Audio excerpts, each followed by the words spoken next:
सर्व विद्यार्थ्यांचं हार्दिक स्वागत। काही विद्यार्थी जॉईन होत आहेत। अरे वेळेवर जॉईन होत जा ना भाऊ। बघील भोसले पर चालू करायचं का? आपण चालू करूया, कारण आपल्याला वेळ जायला नको, मुलं जॉईन होतील। आपण आपल्या पद्धतीने चालू करूया। या ठिकाणी आपण सगळ्यात महत्वाचं म्हणजे आज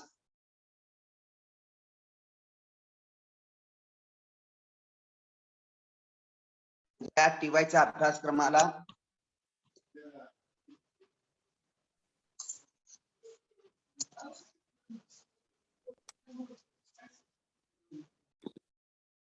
सगळ्यांनी जॉईन झालेले आहेत। आपण या ठिकाणी आज टीवाय BA चा जो काय अभ्यासक्रम आहे, या अभ्यासक्रमाला अनुसरून श्री संत गजानन महाविद्यालय खर्डा सर्व विद्यार्थ्यांचं या ठिकाणी मी हार्दिक स्वागत करतो। आणि मित्रांनो, मला या ठिकाणी सांगावंसं वाटतं, आपल्याला अभ्यासक्रमाला जो काही नदी प्रणाली हा घटक दिलेला आहे, तो सगळ्यात महत्वाचा घटक आपल्याला समजून घ्यावा लागतो। म्हणजेच थोडक्यात मला असं म्हणायचं आहे की केवळ आपल्याला अभ्यासक्रमाचा घटक म्हणून नाही, तर हा घटक वेगवेगळ्या स्पर्धा परीक्षासाठी खूप महत्वाचा असल्या कारणाने आपण जे काही नदी प्रणालीचा अभ्यास केला पाठीमागच्या तासामध्ये, या नदी प्रणालीच्या अभ्यासाच्या व्यतिरिक्त जो काही पुढचा उपघटक म्हणून आपण भारतीय द्वीपकल्पीय पठारावरील नद्यांची माहिती आपण पाहिली। सगळ्यात पहिल्यांदा आपण पाहत असताना भारतीय नदी प्रणालीमध्ये हिमालयन नदी प्रणाली पाहिली, ज्यामध्ये त्याच्या पूर्ववाहिनी नद्या आणि पश्चिम वाहिनी नद्यामध्ये सिंधू नदी प्रणाली असेल, त्यानंतर गंगा नदी प्रणाली असेल, ब्रह्मपुत्रा नदी प्रणाली असेल, याचा अभ्यास केला। भारतीय द्वीपकल्पावरील ज्या काही नदी प्रणाली आपल्याला अभ्यासायच्या आहेत, या अभ्यासात असताना या नदी प्रणालीचा आपल्याला चांगल्या पद्धतीनं अभ्यास करण्यासाठी आपण भारतीय द्वीपकल्पीय पठारावरील नदी प्रणालीचा आजच्या तासामध्ये अभ्यास करणार आहोत। या ठिकाणी मी थोडक्यात भारतीय द्वीपकल्प पठारी प्रदेशामध्ये म्हणजे उत्तर भारतातील जे काही ह्या सिंधू नदी प्रणाली असेल, किंवा ही गंगा नदी प्रणाली असेल, किंवा ब्रह्मपुत्रा नदी प्रणाली असेल, ह्या तिन्ही नद्यांचं जे काही खोरं निर्माण झालेले आहेत किंवा त्यांचा मैदानी प्रदेश निर्माण झालेला आहे, या मैदानी प्रदेशापासून ते खाली कन्याकुमारी पर्यंत सर्वसाधारणतः अशा पद्धतीनं आपल्याला त्या ठिकाणी म्हणजे इथून ते पूर्ण इथं कन्याकुमारी पर्यंत आपल्याला सर्वसाधारणतः भारतीय द्वीपकल्पीय पठारी प्रदेश निर्माण झालेला दिसून येतो। आता पठारी काय उत्तर दक्षिण लांबी सर्वसाधारणतः या ठिकाणी उत्तर ते या ठिकाणी असलेला दक्षिण, आपण या ठिकाणी उत्तर ते दक्षिण हे एकूण जर लांबीचा विचार केला तर सुमारे 1600 किलोमीटर इतकी आपल्याला या द्वीपकल्पीय पठारी प्रदेशाची आपल्याला लांबी असलेली दिसून येते। तर या ठिकाणी पूर्व ते पश्चिम सर्वसाधारणतः सरासरी जर विचार केला रुंदीच्या बाबतीत, तर आपल्याला 1400 किलोमीटर इतकी या द्वीपकल्पीय पठारी प्रदेशाची सरासरी रुंदी आहे। मग भारतीय द्वीपकल्प पठाराचे मध्यवर्ती जो काही या उंचवट्याचा प्रदेश आहे, या उंचवट्याचा प्रदेश म्हणून आपण या ठिकाणी सुद्धा अभ्यास करत असतो। दुसरा आहे पूर्वेकडील हा पठारी प्रदेश आहे, हा पूर्वेकडील पठारी प्रदेशाचा आपण अभ्यास करतो। तिसरा दख्खनचा पठारी प्रदेश आहे, या दख्खनच्या पठारी प्रदेशाचा अभ्यास करतो। पश्चिमेकडील जो काही आपण पश्चिम घाट म्हणजे या ठिकाणी असलेला सह्याद्री वगैरे म्हणतो आपण, अशा पद्धतीनं दख्खनच्या जे काही पश्चिम घाटाचा भाग आहे, या पश्चिम घाटाचा एक अभ्यास करतो आणि या ठिकाणी पूर्व किनारपट्टीला लागून असलेला आपला पूर्व घाट जो आहे, या पूर्व घाटाचा एक अभ्यास करत असतो. आणि अशा पद्धतीने सर्वसाधारणतः 5 विभागामध्ये आपण भारतीय द्वीपकल्पीय पठारी प्रदेशाचा अभ्यास करत असतो. तर भारतीय द्वीपकल्प पठारी प्रदेशातून ज्या काही वाहणाऱ्या नद्या आहेत, या नद्यांच्या दिशेवरून आपण नद्यांचे सर्वसाधारणतः 2 भाग पाडतो. एक आहे पूर्व वाहिनी नद्या आणि दुसरा आहे पश्चिम वाहिनी नद्या. आता पूर्व वाहिनी नद्या आणि पश्चिम वाहिनी नद्या अशा सर्वसाधारणतः आपण वाहणाऱ्या दिशेवरून गट पाडतो. म्हणजे जलप्रणाली सुद्धा ते वेगळी झालेली आहे. द्वीपकल्प पठारावरून पूर्वेकडे बंगालच्या उपसागराकडे, म्हणजे लक्षात घ्या, बंगालच्या उपसागराकडे वाहणाऱ्या पूर्व वाहिनी नद्या व पश्चिम किनारपट्टीकडे अरबी समुद्राकडे वाहणाऱ्या पश्चिम वाहिनी नद्या, अशा सर्वसाधारणपणे नदी प्रणाली आपल्याला दिसून येते. आणि ही जी काही नदी प्रणाली आहे, द्वीपकल्पीय पठारावर जे काही पश्चिम घाट जो काही आपल्याला आहे, आपण महाराष्ट्रामध्ये सह्याद्री म्हणतो, हा प्रमुख जल विभागाचा असल्या कारणाने या पूर्व वाहिनी नद्या आणि पश्चिम वाहिनी नद्या जो काही दख्खनच्या पठारावर ह्या वेगळ्या झालेल्या दिसून येतात. सर्वसाधारणतः या ठिकाणी भारतीय द्वीपकल्पीय पठारावरील नदी प्रणालीचा अभ्यास करत असताना पश्चिम वाहिनी नद्यामध्ये भारतीय द्वीपकल्प पठारावर जो काही मध्यवर्ती उंचवट्याचा प्रदेश आहे, त्यामधून उगम पावणाऱ्या व पश्चिमेकडे वाहत जाऊन ज्या काही अरबी समुद्राला ज्या काही नद्या मिळतात, या अरबी समुद्राला मिळणाऱ्या नद्याला आपण पश्चिम वाहिन्या नद्या म्हणतोय. तर त्यामध्ये सगळ्यात महत्वाचं म्हणजे नर्मदा आहे, त्यानंतर तापी आहे. ह्या 2 प्रमुख नद्या असल्या तरी आपण लोणी, साबरमती व मही या सुद्धा आपल्याला सर्वसाधारणतः पश्चिम वाहिनी नद्या असल्याच्या आपल्याला या ठिकाणी दिसून येतात. साबरमती, मही, नर्मदा, तापी ह्या ज्या काही नद्यांचा गट आहे, हा सर्वसाधारणतः आपण या ठिकाणी याला काय म्हणतोय, पश्चिम वाहिनी नद्यांचा गट म्हणतोय.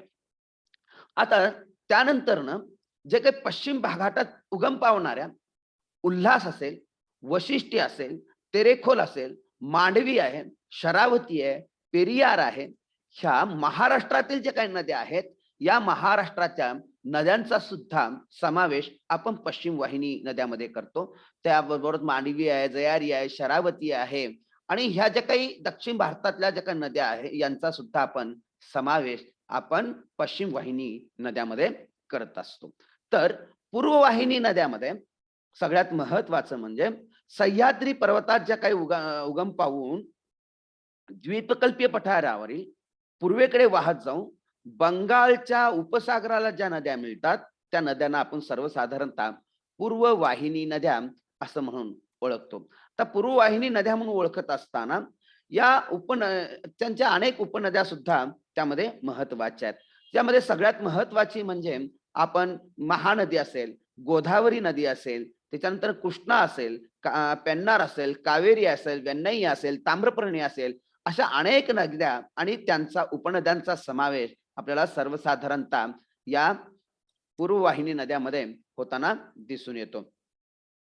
पूर्वेकडील पठारी प्रदेशामध्ये जे काही सुवर्णरेखा, ब्राह्मणी आणि महानदी या नद्या सुद्धा आपल्याला बंगालच्या उपसागराला मिळतात. म्हणून या नद्यांचा सुद्धा म्हणजे या ठिकाणी असलेला दामोदर, ब्राह्मणी, सुवर्णरेखा आणि महानदी या नद्यांचा गट सुद्धा आपल्याला सर्वसाधारणतः आपण काय करतोय की पूर्व वाहिनी नद्यामध्ये करत असतो. तर या ठिकाणी थोडक्यात आपण पाठीमागच्या तासामध्ये अभ्यासल्यासारखं पश्चिम वाहिनी नद्यांचा थोडक्याने अभ्यास करूया आणि पुढे जाऊया. पश्चिम वाहिनी नद्यामध्ये सगळ्यात महत्वाची नर्मदा नदी आहे, त्यानंतर तापी नदी ही महत्वाची आहे, नर्मदाच्या नंतर तापी नदी आहे. या व्यतिरिक्त जे काही आपण असणारी या ठिकाणी साबरमती असेल, माही असेल किंवा लोणी असेल, अनेक नद्यांचा समावेश सुद्धा आपण पश्चिम वाहिनी नद्यामध्ये या प्रमुख नद्यांचा समावेश करत असतो.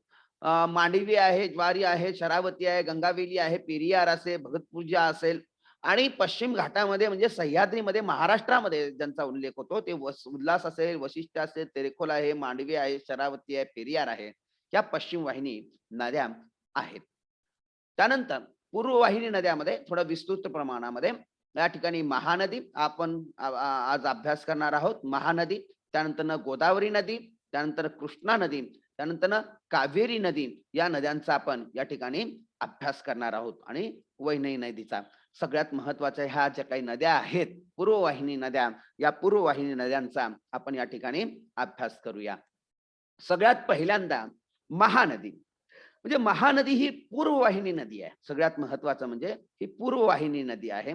आता बंगालच्या छत्तीसगड व ओरिसा राज्यातून वाहणारी आणि बंगालच्या उपसागराला मिळणारी एक महत्वाची पूर्ववाहिनी नदी म्हणून आपल्याला या महानदीचा उल्लेख करावा लागतो.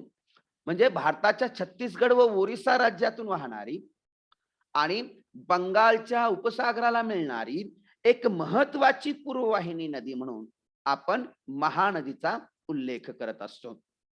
छत्तीसगड राज्यातील रायपूर जिल्ह्यातील सिहावा गावाजवळ काही अंतरावर असलेल्या एका लहानशा कुंडात आपल्याला महानदीचा उगम झालेला दिसून येतो.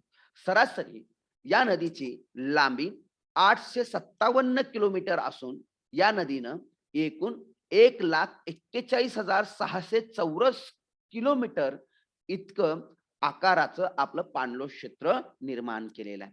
सर्वसाधारणतः या नदीचा जर तुम्हाला पाणलोट क्षेत्र जर पाहिलं तर बशीच्या आकाराचं एक प्रकारचं खोरं या नदीमुळं निर्माण झालेलं आपल्याला दिसून येतं.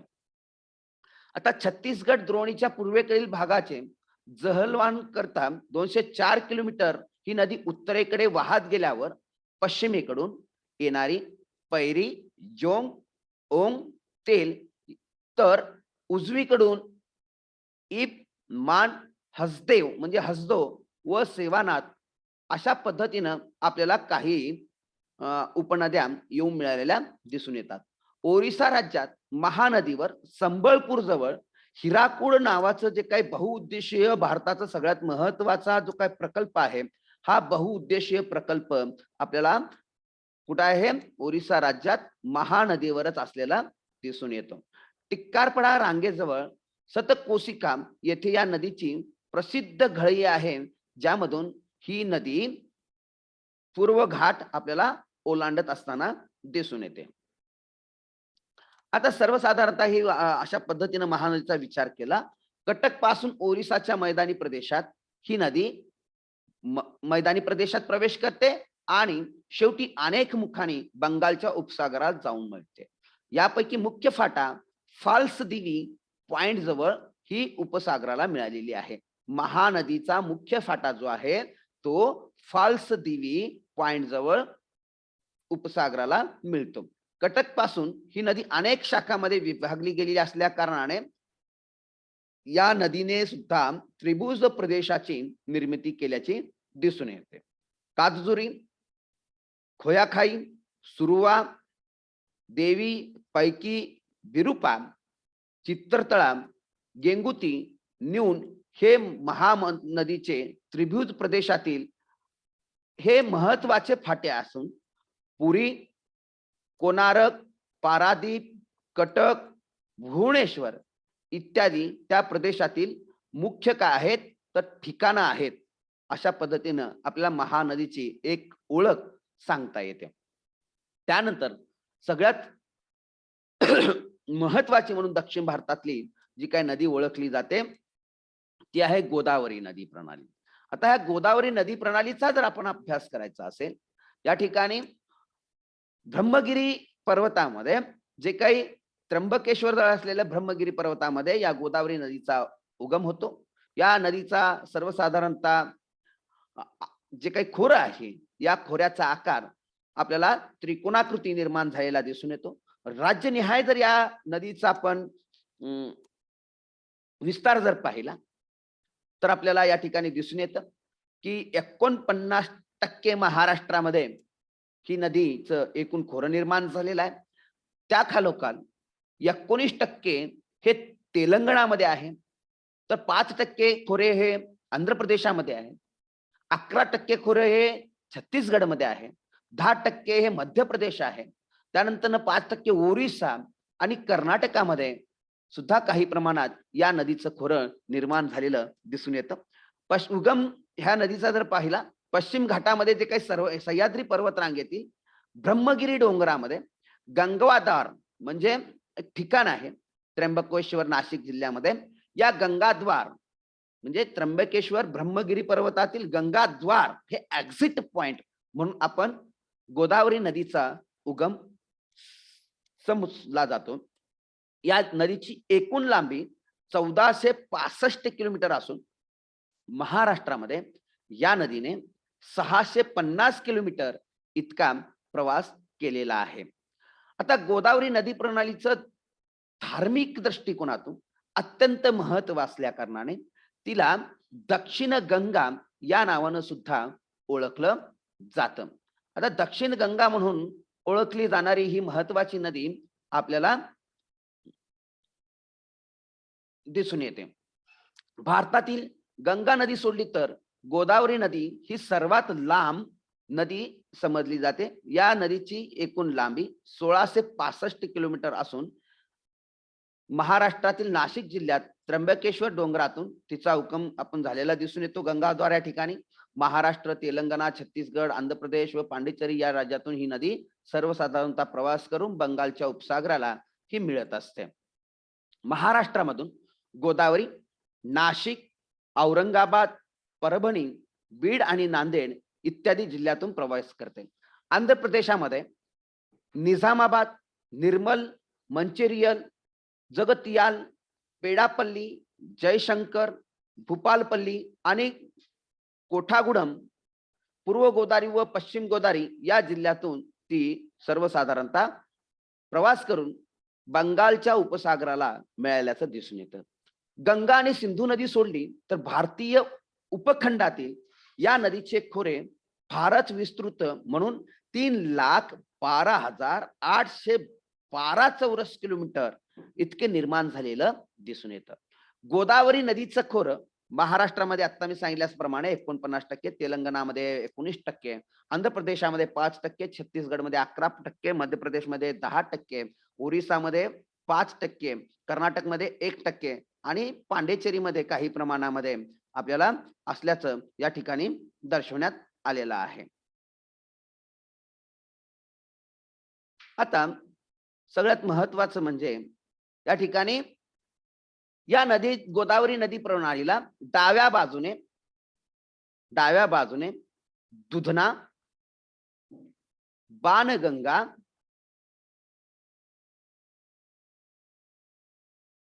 कादवा, शिवना, पूर्णा, प्राणहिता, इंद्रावती, तेलीपिरू आणि साबरी या प्रमुख उपनद्या येऊन मिळत असताना दिसून येतात.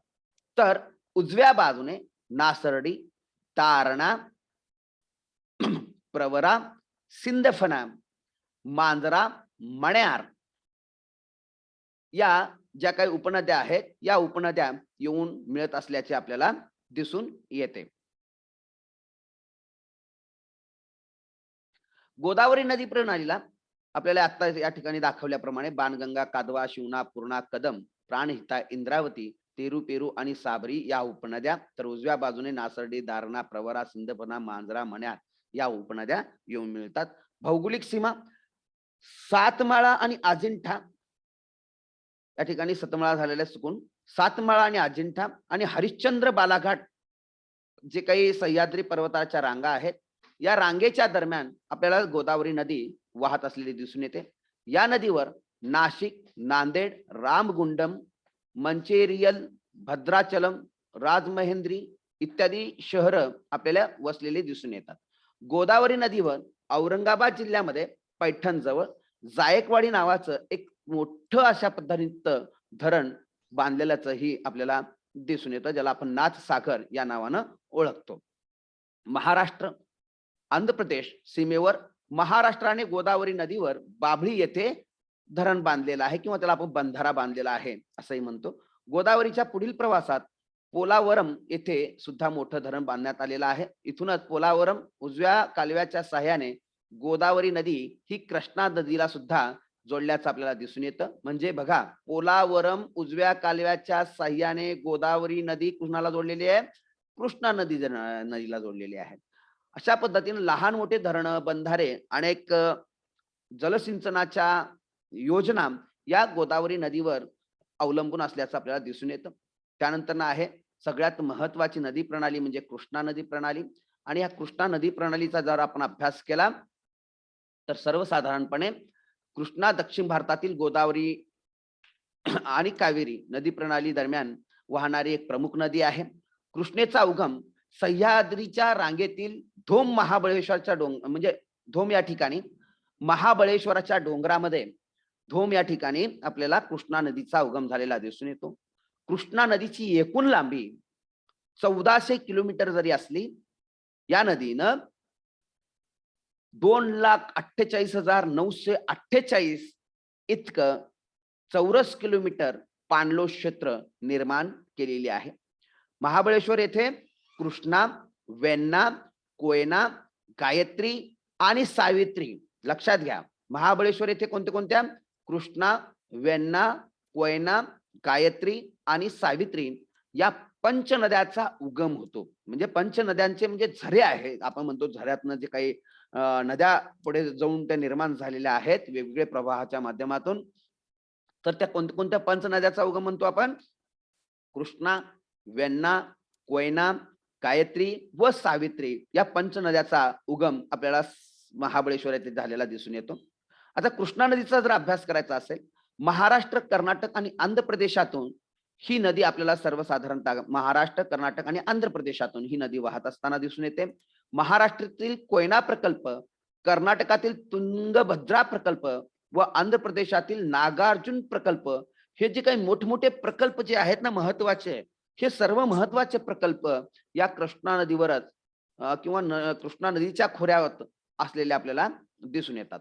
आता कृष्णा नदीचा अभ्यास जर केला, हिला उजव्या किनाऱ्यावर कोयना, वारणा, पंचगंगा, दूधगंगा, वेदगंगा, घटप्रभा आणि तुंगभद्रा, तर डाव्या किनाऱ्यावर येरळा, भीमा या उपनद्या मिळाल्याचे आपल्याला दिसून येतात.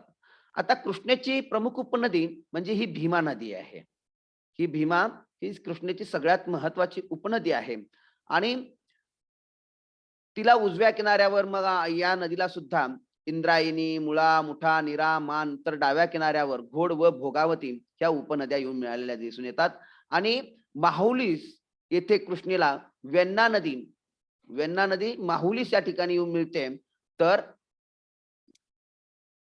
येथून कृष्णा नदी दक्षिण वाहिनी नदी म्हणून कुठून माहुलीस या ठिकाणापासून आपल्याला कृष्णा नदी दक्षिण वाहिनी नदी म्हणून प्रवास करताना दिसून येते. माहुली पासून 50 किलोमीटर जवळ कराड येथे कृष्णा आणि कोयना या नदीचा संगम झालेला आहे. त्या ठिकाणी आपण प्रीती संगम म्हणून हा कराड या ठिकाणी आपण प्रीती संगम म्हणतो त्याला. या ठिकाणी मात्र कृष्णा आणि कोयना नदीचा संगम झालेला आहे. महाबळेश्वर पश्चिमेस उतरून मग दक्षिणेकडे वाहणाऱ्या कोयनेवर कोयना सागर येथे प्रचंड धरण बांधण्यात आलेलं आहे. आणि कोयना सागर हे जे काही धरण आहे ना, ह्याला महाराष्ट्राची भाग्यरेखा म्हणून सुद्धा ओळखलं जातं. कराडपासून वर कृष्णेवर खोडशी येथे एक बंधारा आहे. सांगली जवळ कृष्णेला पश्चिमेकडून वारणा तर पूर्वेकडून येरळा या नद्या येऊन मिळतात. सांगली जवळ कृष्णेला पश्चिमेकडून वारणा तर पूर्वेकडून येरळा ह्या उपनद्या येऊन मिळाल्याचे दिसून येते. कुरुंदवाड येथे कोल्हापूर कडून आलेली पंचनद्यांचा संयुक्त प्रवाह म्हणतो आपण कासारी, कुंभी, तुळशी, भोगावती व सरस्वती. कोणती बघा, पंचनद्यांचा प्रवाह किंवा पंचनदी कशामुळे म्हणलं जातं?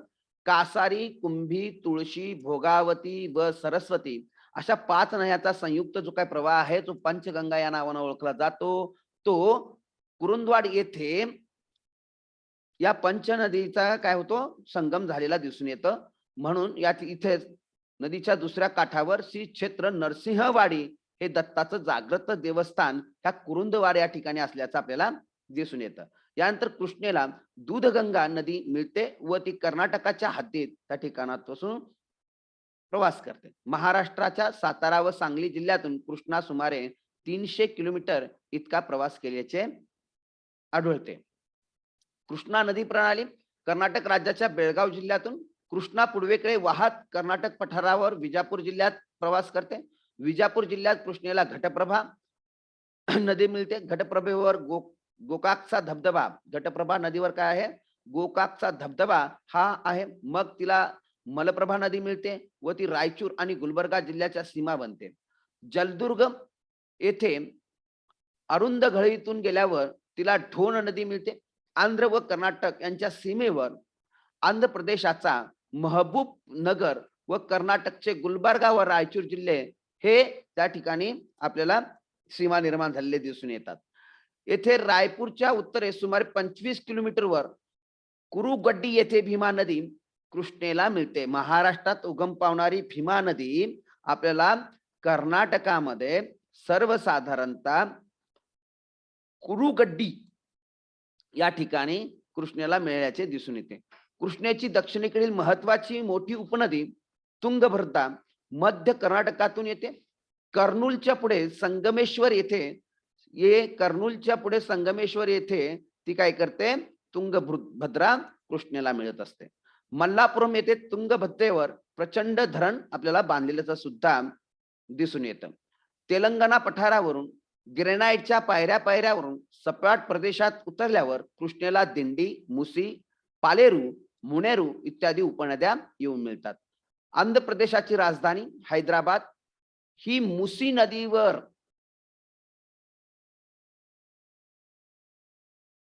किंवा मुसी नदीच्या किनाऱ्यावर हैदराबाद हे शहर वसलेला असून ही मुसी नदी जी आहे वाडापल्ली या ठिकाणी कृष्णेला मिळते. पूर्व घाटाच्या 2 टेकड्यावरच्या फटीमधून कोरोमंडल किनारी प्रदेशात ती उतरते. तेथून तिला त्रिभुज प्रदेश सुरू होतो. मग कृष्णेला तिथं 1132 मीटर लांब व 6 मीटर उंच दगडी बांध घालून नलगोंडा जिल्ह्यात नंदीकोडा येथे नागार्जुन सागर हा प्रचंड प्रकल्प शेतीला पाणी पुरवठा व जल विद्युत निर्माणासाठी निर्माण केलेला दिसून येतोय. या ठिकाणी आपण थोडस विद्युत पुरवठा खंडित झाल्यामुळे थांबूया.